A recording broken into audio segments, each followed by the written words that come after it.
Hello and welcome to this emergency episode of Expert Commander. I'm your host, Christopher Armour. Panic! Get to the drawbridge! Close that portcullis down! It's Nick Gonzo, and it's an emergency! Yeah, this is an episode which we're deliberately editing and hosting slightly out of order because there's a very time-sensitive plug which Nick needs to make right about now. Yes! Sorry, I was just reading a text! The sole purpose of us being here is to help me with something. I'm like, what am I doing? Sorry, what were we talking about? Oh yeah, right. So I have a Kickstarter running at the moment, and this is going to be a gigantic plug for that. To begin with, then we're going to talk about some other shit and just sort of wax lyrical like we usually do. Yeah, sure. Normal service will resume, but Oh yeah. I mean, if anything, talking about what we're doing is normal service anyway. Like self-aggrandizing, ego-driven conversation. You're in the right place. Pull up a chair, listen to me, talk about me, whilst I listen. Okay, but yeah, no. So I'm doing a Kickstarter for a comic book series called Corsair. It's kind of my first full-length foray into writing something and letting somebody else draw it. I said letting then, like, it's a privilege. Yes, I'll let you draw it. I will fine. allow you to put in huge amounts of time and effort into this project of mine. If you're that insistent, sure. So give us the synopsis of Corsair. Sort of what's it about? Where can we find it?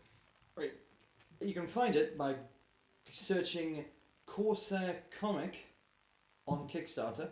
Alternatively, just click the link in the description to this video. Alternatively, click the link in the description down there, or just follow me on Twitter, which you should be doing anyway. You should be following me on Twitter. You should follow Chris on Twitter anyway as well. I know he doesn't actually tweet, but it's just fun. Actually, don't follow me on Twitter because I haven't tweeted since Christmas Eve last year. So. Yeah, and I believe that by creating a huge amount of followers, we can get you in down with that. We can get involved.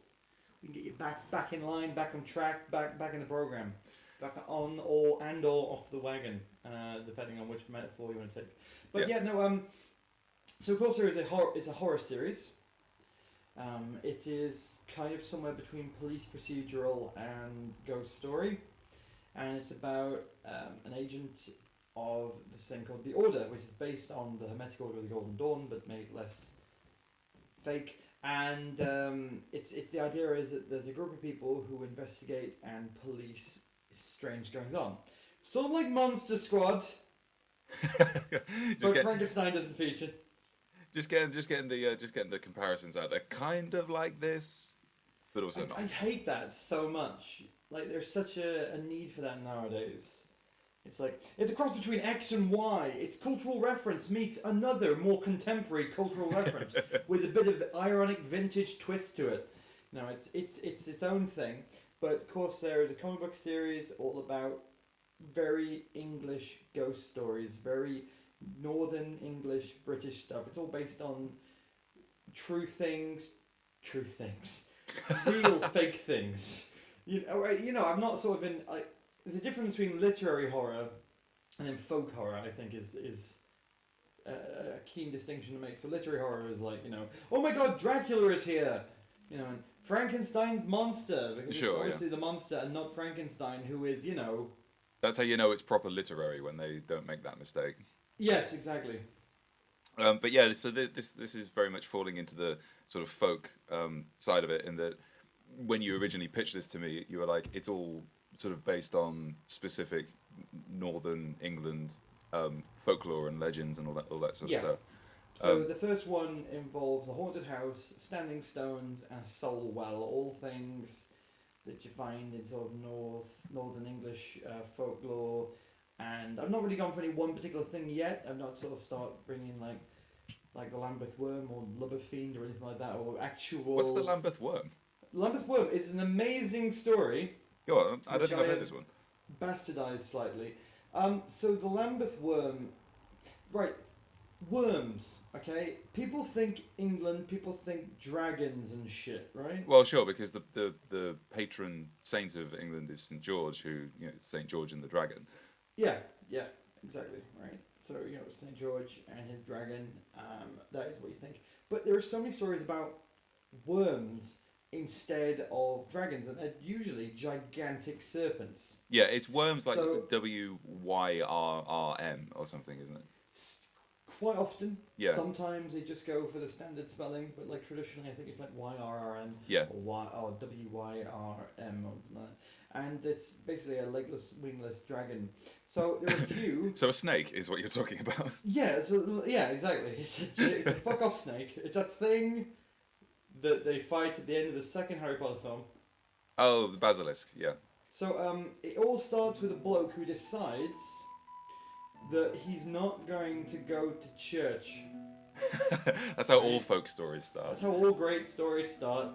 So he decides he's going to blow off church and sit at home, watch TV, and eat a stick of butter wrapped in a pancake. Now, what he does is he decides he's going to go fishing instead of going to church.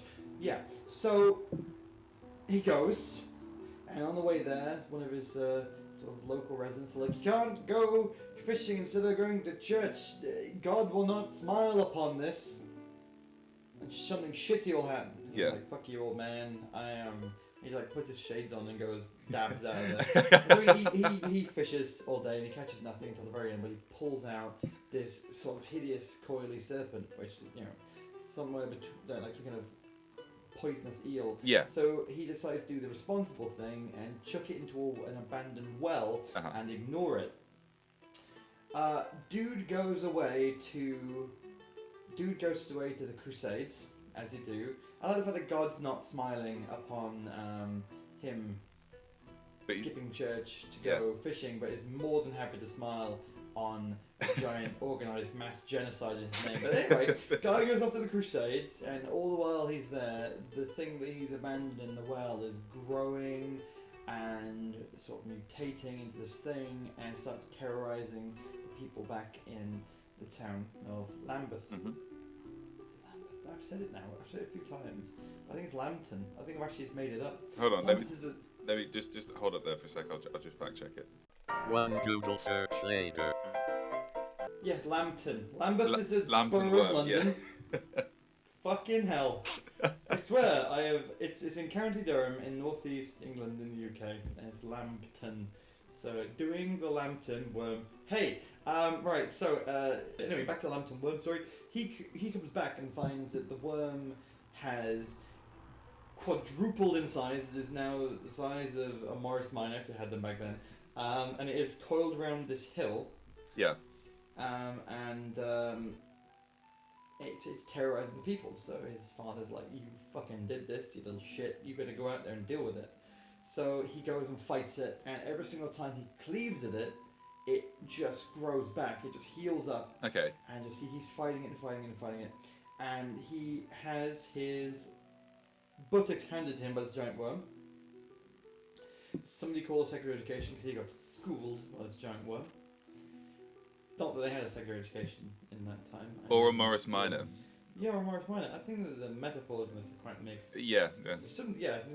Anyway, so he fights the worm and he has his axe handed to him.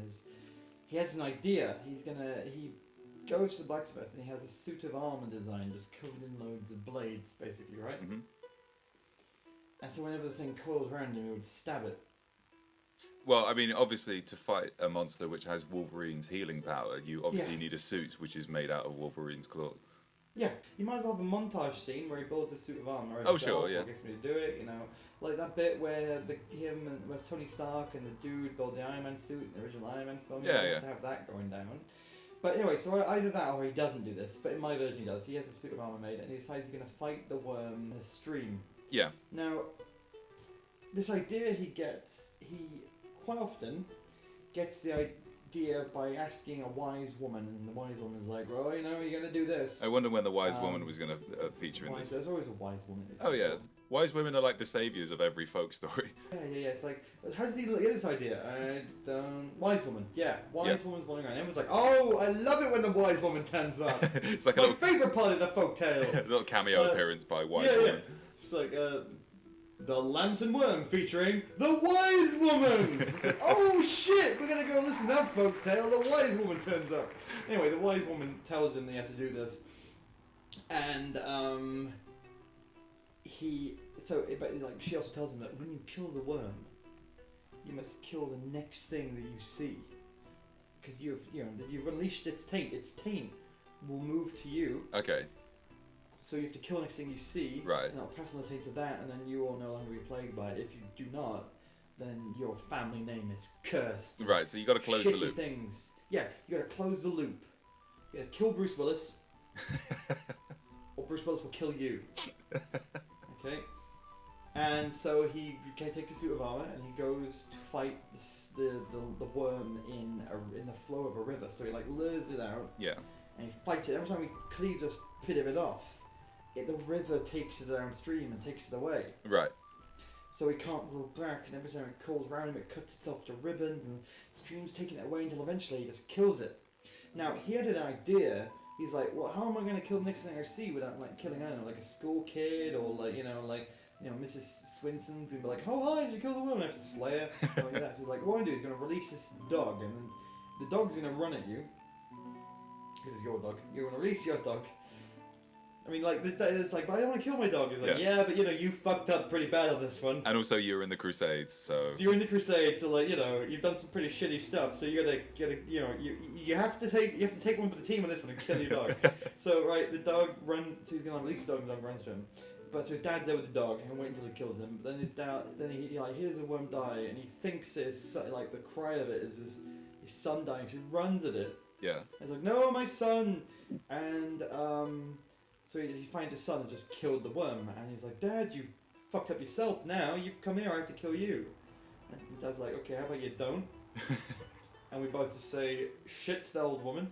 She's probably wrong. Yeah. She's been right about everything at this point so far.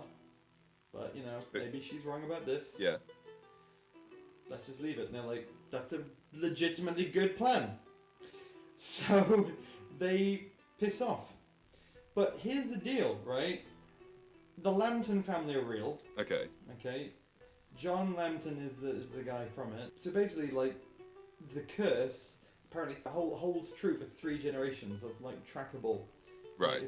Yeah. So basically, Robert Lambton, his son, drowned. Right.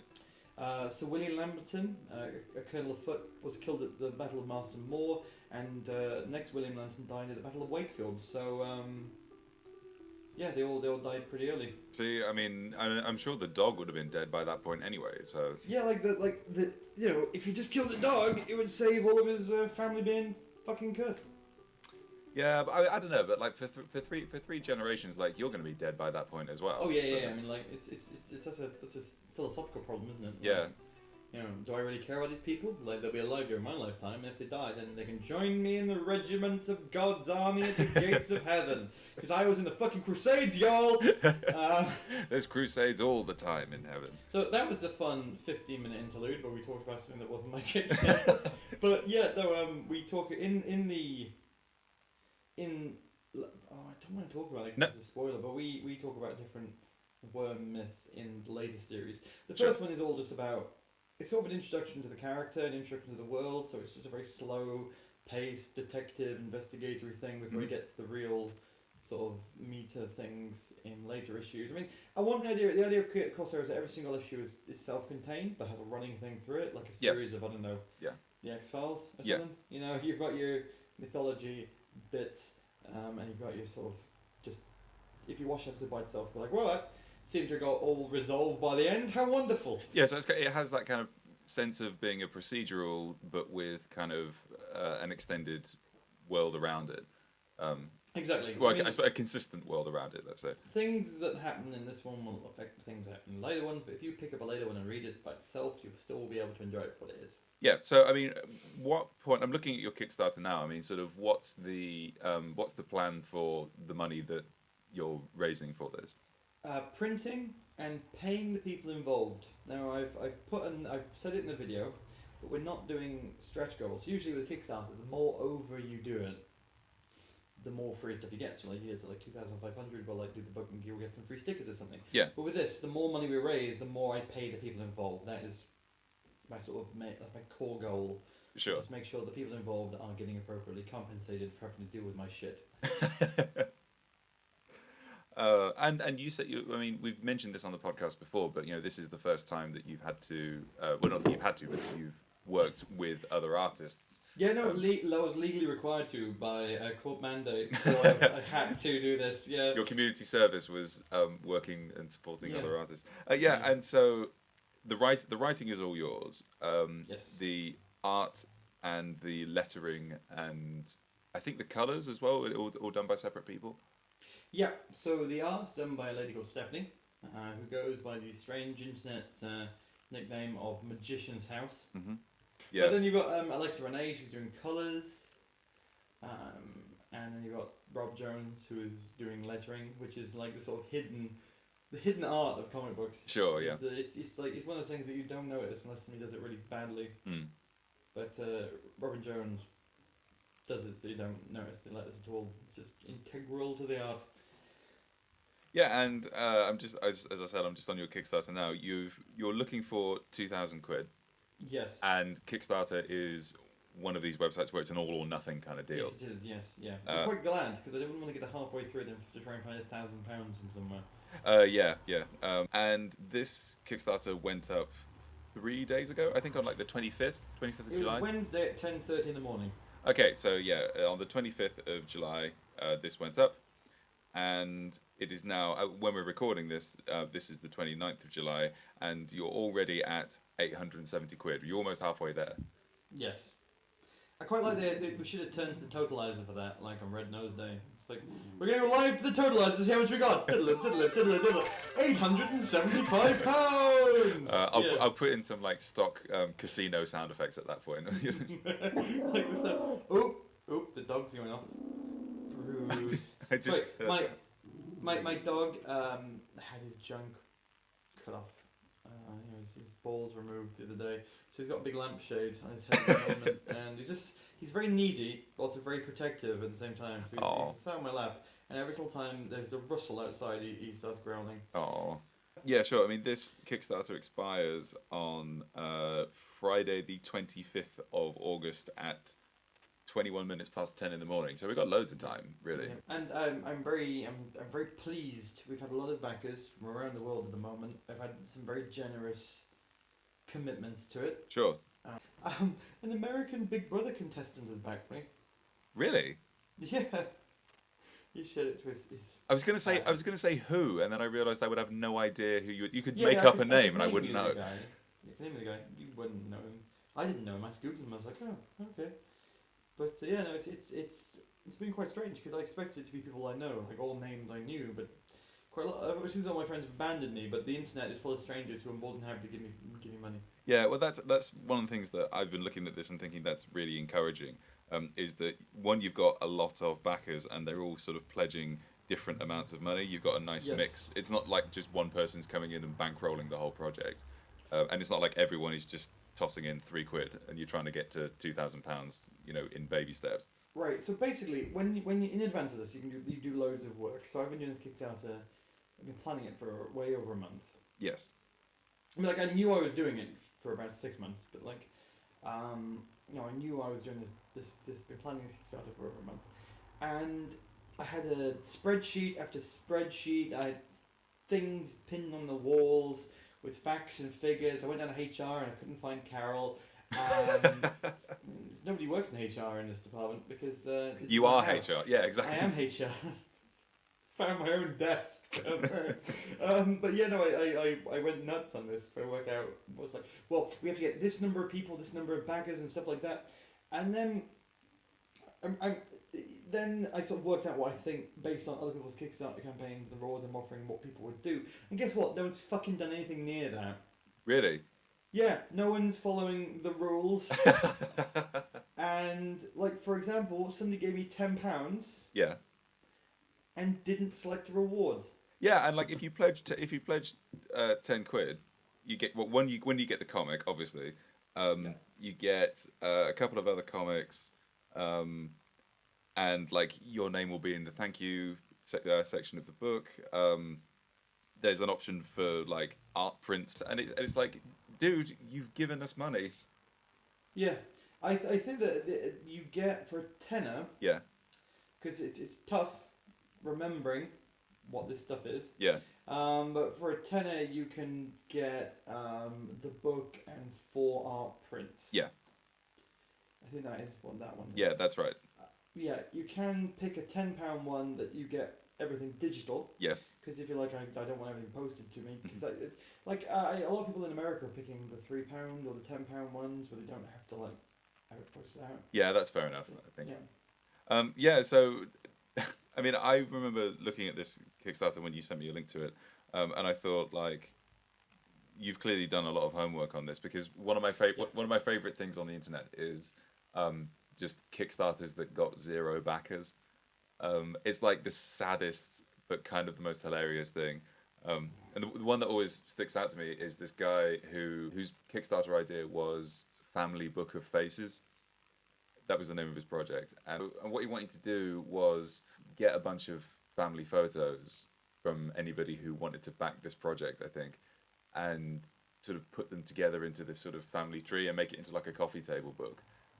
And the thing which he, the image which he used to demonstrate this was a photo of himself, which was clearly a school photo, which had been cut out in Microsoft Paint and then pasted on a black background. And it was like, and this kid is sitting there and he's not especially confident. He doesn't enthuse about the project at all. And he just says, yeah, so this is what it's going to look like. And it just cuts to his tiny, tiny face on like a sea of black in the whole rest of the screen. And then you scroll down a bit further and it's like, oh, 0 backers. Okay. It's a real shame because that's like a pretty I would buy that art. Like, I would be like, oh, look, it's a collection of family photographs from strangers. I'll give that my money. I'm not joking, like, I probably would invest in that. I bought Stranger Things. I think the idea is that it's your family photos. You don't just go into a raffle and you get like a random book of other people's photos. Oh, right, well, that sucks, actually. No, fuck that shit, because I already own the pictures. Why would I want a book from this guy? I thought it would be like, because I think it'd be quite good to have just a bunch of family photographs from the past, just showing how people hang out. Yeah. You know, like family barbecue, family party photographs and stuff like that. Not just, you will take my photographs and make them into a book, because I've already done that. Which I will then At have to my buy house. back from you. Yeah, yeah. And now, some chat about music. I have bought more vinyl that came out this year than I have old school vinyl. Oh, really? Yeah, so, and I realised that the way that I consume media now, because before, if I like something on Spotify or like an album, I buy it on CD. You sure? I now just buy everything on vinyl. Like, if I like an album, I'll go out and buy it on vinyl. So I'm looking and I've got like, I bought Everything Now came in the post this morning, the new album by Arcade Fire. Mm-hmm. And I've got the new Gorillaz album, and I've got the new Alt J album, and it's really weird that just suddenly overnight I have become some kind of vinyl fiend without even realising it. Yeah, somehow I see that the hipster cancer has reached your brain. Yeah, yeah. But how, like, unfuturistic is that? Like, I have been on Spotify for at least 10 years now. Yeah. Because it was free once, and now I pay for it. And I stream all my music, but then after streaming it and downloading it and doing all this high-tech shit, I go out and buy a wheel of plastic with it printed on it to play on my antiquated machine. Is that not strange? Because it freaked me out a little bit in the bath this morning. I was like, what? Well, I think you can't just chalk it up to nostalgia, can you? Because there's always been nostalgia, and Yeah. you know, there's always been, you know, the back in my day kind of mentality. But that's not really appropriate here, because back in your day still wasn't the era of vinyl. I mean, you know, There is this whole cassette tapes, aren't they great thing going around Yeah, at the moment. true, I think I but mentioned that in a previous episode, and I don't believe that they are. The reason I buy vinyl is because I have a vinyl player in my bedroom, and since the move, my CD player is in storage. yeah, So I bought a couple of vinyl because, like, you know, I think I bought OK Computer because they re-released it this year, and that's pretty, you know, and then I bought a Silent Hill soundtrack because that was like a Mondo release, and these are sort of collector's items. Now I just buy, and I go into the habit of buying them. And I think the sound quality is better, but I think that could just be a way of me justifying spending more money on an object that looks nicer on my shelf. Yeah, I'm 100% sure that's what it is. Yeah. And also sound quality is determined by what speakers you're using as well. And if you're just using the speakers that are in the record player, then it's probably not a fair sort of test. Well, like I spent quite a bit of money on this Bluetooth speaker to connect to my phone because I hate phone speakers. Yeah. So I can literally listen to it at the highest quality imaginable, and yet I've chose to get this wheel of vinyl out and play it. Yeah, I mean it can't just be nostalgia because we weren't around for it the first time. I think it's just that it's a physical process, in that you're watching a needle go through grooves, and there's a physicality to it which perhaps you don't get with MP3s. I mean, obviously, like with tapes and with CDs and stuff, there's movement involved there mechanically because the CD has to spin round and the tape has to move, but that's boxed away, like that's enclosed in your music player. Whereas with vinyl, obviously you've got the lid which you can pull down if you want to, but like you don't have to. You can't play a tape with the door open, but you can play a vinyl with the lid up. Well, I don't know. Depends on how ingenious you are. But you're just holding the tape in there.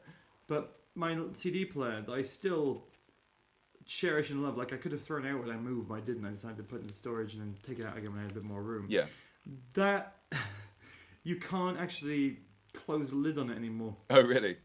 So I have to put. I have a large statue of Buddha that my uncle stole from a Chinese restaurant in the 70s.